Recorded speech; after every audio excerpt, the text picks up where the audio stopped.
LPA, posible maging bagyong Jacinto, ngayong araw, signal posible kaagad itaas sa ilang bahagi ng Visayas at Mindanao.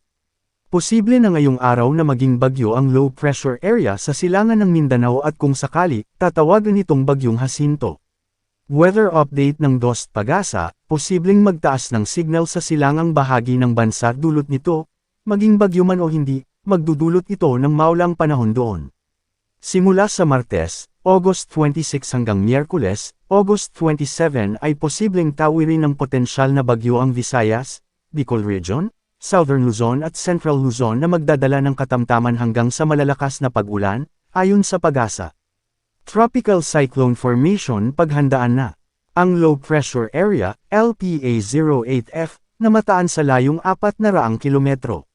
Silangan ng Hinatuan, Surigao del Sur, ay mataas ang tsansang maging isang ganap na bagyo sa loob ng 24 na oras. Low pressure area, LPA-08F, Invest 93W. Lokasyon 400 kilometro. Silangan ng Hinatuan, Surigao del Sur. Coordinates, 8.4 degrees north, 130.4 degrees east. Sa ngayon, mataas ang tsansang maging isang bagyo ang nasabing LPA. Nakakaapekto ito ngayon sa Eastern Visayas, Central Visayas, Caraga, Northern Mindanao, at Davao Region. Dahil dito, makakaranas ng maulap na kalangitan na may kalat-kalat na pag-ulan, pagkidlat, at pagkulog na posibleng magdulot ng mga pagbaha o pagguho ng lupa dahil sa katamtaman hanggang kung minsan malakas na pag-ulan sa Eastern Visayas, Central Visayas, Caraga, Northern Mindanao, and Davao Region. Posibleng ito ay dadaan malapit o malalandfall sa Visayas at Luzon sa susunod na 2 hanggang 3 araw. Sakaling maging bagyo ito, ipapangalan nito bilang Jacinto. Jacinto, trough ng potensyal na bagyo, nakakaapekto na sa Mindanao at Eastern Visayas. Nagsimula ng magdala ng mga pag-ulan ang trough ng LPA sa Mindanao at Eastern Visayas. Huling namataan ang LPA sa silangan ng Mindanao na nagbabadya ng maging bagyo sa loob ng 24 na oras.